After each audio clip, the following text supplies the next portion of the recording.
하나님 말씀 로마서 12장 1절 2절 한 목소리로 같이 읽겠습니다. 그러므로 형제들아 내가 하나님의 모든 자비하심으로 너희를 권하노니 너희 몸을 하나님이 기뻐하시는 거룩한 산 제물로 드리라. 이는 너희가 드릴 영적 예배니라. 너희는 이 세대를 본받지 말고 오직 마음을 새롭게 함으로 변화를 받아 하나님의 선하시고 기뻐하시고 온전하신 뜻이 무엇인지 분별하도록 하라. 아멘. 옳은 일은 굽히지 않는다 라는 제목으로 세 번째 말씀 함께 나누도록 하겠습니다. 유연성의 품성 훈련을 하고 있습니다. 하나님의 손에서 하나님의 그릇으로 만들어지는 것입니다. 변화되어야 될 부분들은 변화되고 또 하나님께서 우리를 만지시는 대로 또 변화되지 않아야 될 부분들은 끝까지 충성되게 그 모습을 갖추어가는 것, 그것을 유연성이다 라고 말씀드릴 수 있습니다. 하나님께서 기뻐하시는 삶이 있고 기뻐하시지 않은 삶이 있습니다. 기뻐하시지 않은 그런 삶은 반드시 회개해야 됩니다. 변화되어져야 되고 만약 하나님께서 원하시는 삶이라고 한다면 끝까지 충성해야 되는데 우리가 이 땅의 삶을 어떻게 살고 있느냐에 따라서 영원한 삶은 달라지게 되는 것이죠. 하나님께서 가장 기뻐하시는 삶을 오늘 본문에서는 우리의 몸을 드리는 영적 예배다라고 그렇게 말씀을 하십니다. 이사야 43장 21절에 보면 내 백성은 나를 찬송케 하기 위하여 지었다라고 말씀하고 있습니다. 우리의 입술을 벌려 하나님의 이름을 찬송하는 것도 하나님께서 기뻐하시는데 더욱더 하나님께서 기뻐하시는 것은 우리의 몸으로 하나님 살아계심을 나타내는 것이죠. 하나님께서 사랑하시는 사람에게는 이렇게 은혜를 베푸신다. 원래 우리는 죄와 허물로 죽었던 자들인데 하나님께서 나를 이렇게 살리셨다. 내 힘으로 아무리 노력을 해도 안 되던 삶이었는데 하나님께서 내 삶에 은혜를 베풀어 주시니까 이 모든 것이 해결되었다라고 나의 삶을 통하여서 내 주변의 사람들에게 보여주는 것이죠.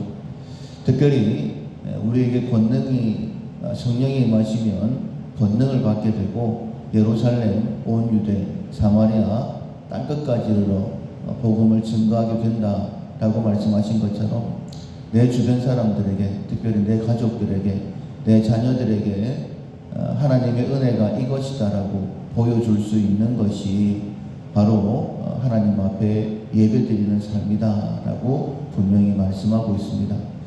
우리를 깨닫게 하신 부분들이 참 많이 있죠.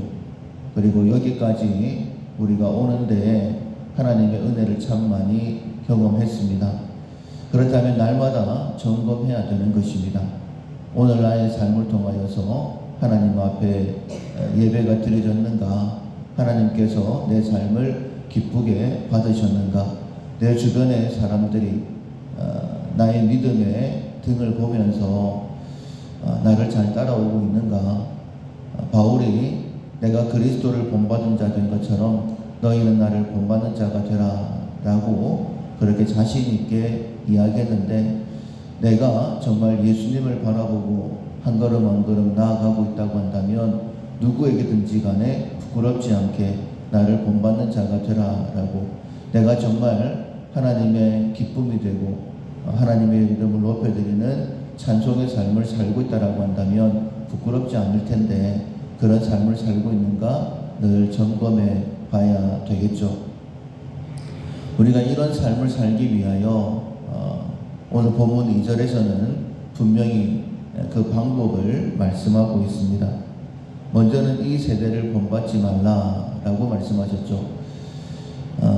옳은 일은 굽히지 않는다라는 이 말씀으로 세 번 말씀을 나누면서 계속적으로 했던 말씀이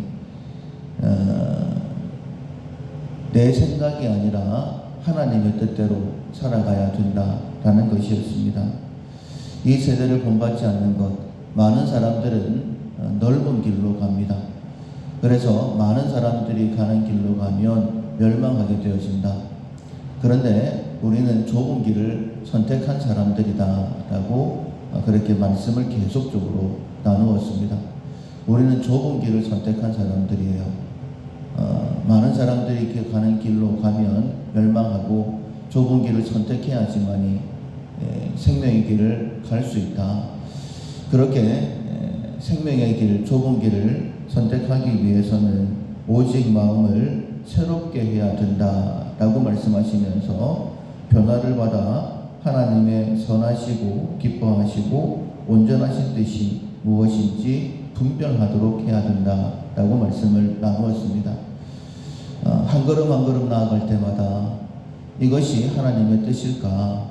하나님께서 원하시는 선하시고 온전하시고 그리고 기뻐하시는 뜻일까? 분별해야 되는 것이죠. 예수님께서는 우리를 세상의 소금이다, 빛이다 라고 말씀하셨어요. 내가 녹아지고 그리고 손해봐야지만이 소금도 될 수 있고 그리고 빛을 비출 수 있다라고 첫 번째 말씀을 들었었죠. 어제 새벽 같은 경우에는 오바댜에 대하여 말씀을 들었습니다. 3년 6개월 동안 먹을 것이 없는데 하나님의 사람들을 끝까지 최선을 다해서 그렇게 공개했던 그 모습 분명히 힘들었을 것입니다. 그리고 드러나게 되어지면 아합에게 죽임을 당할 수도 있었었죠. 그러나 그것이 분명히 하나님의 뜻이다, 옳은 일이다 라고 판단했기 때문에 중간에 포기하지 않냐고 그 길을 걸어갈 수 있었던 것이죠. 내가 하는 일이 하나님께서 기뻐하시는 선하신 온전하신 뜻이다 라는 그런 확신이 우리 가운데 있으려고 한다면 내 생각이 바뀌어져야 됩니다. 세상 사람들이 가는 길이 아니라 하나님께서 원하시는 그 일이라는 판단이 우리에게 먼저 있어야 되는 것이죠. 아무 생각 없이 살아간다라고 한다면 분명히 세상이 흘러가는 대로 흘러갈 수밖에 없습니다. 그리고 마지막에는 후회하게 되겠죠. 그러나 걸음걸음마다 옳은 일은 굽히지 않는다라는 이 실천사항처럼 하나님께서 기뻐하시는 일일까 한 번 더 생각해 본다라고 한다면 분명히 우리 역시 오바댜처럼 끝까지 이 일을 굽히지 않냐고 해낼 수 있을 것입니다. 그리고 하나님께서 기뻐하시는 사람이다라는 증거가 분명히 우리에게 있을 것입니다. 옳은 일은 굽히지 않는다. 하나님께서 원하시는 가장 기뻐하시는 삶은 내 몸을 드리는 순종인데 이 올바른 순종이 되기 위해서는 하나님의 뜻을 분별해야 된다. 이 사실을 꼭 기억하시고 오늘 하루도 그리고 우리의 남은 삶이 하나님 앞에 기쁘게 받으시는 그러한 삶이 될 수 있기를 주님의 이름으로 축원합니다. 아멘. 찬송가 263장 이 세상 험하고 나 비록 약하나 263장 찬양하시겠습니다. 이 세상 험하고 나 비록 약하나 늘 기도 힘쓰면 큰 권능 얻겠네. 주의 은혜로 대속받아서 비와 같이 붉은 죄 눈같이 희겠네. 주님의 권능은 한없이 크오니 돌 같은 내 마음 온 녹여 주소서. 주의 은혜로 대속받아서 비와 같이 붉은 죄 눈같이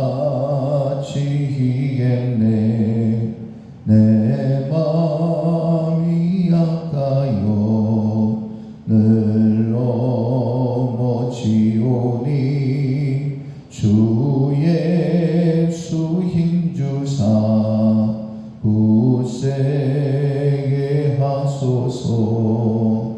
주의 은혜로 대속받아서 피와 같이 붉은 죄 눈같이 희겠네.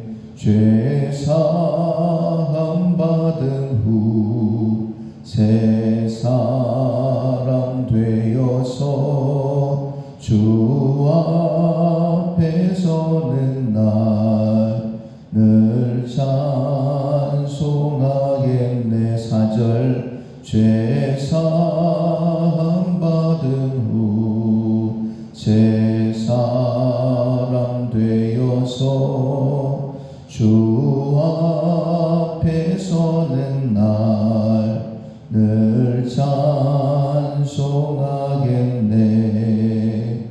주의 은혜로 대속받아서 피와 같이 붉은 죄 눈같이 희겠네.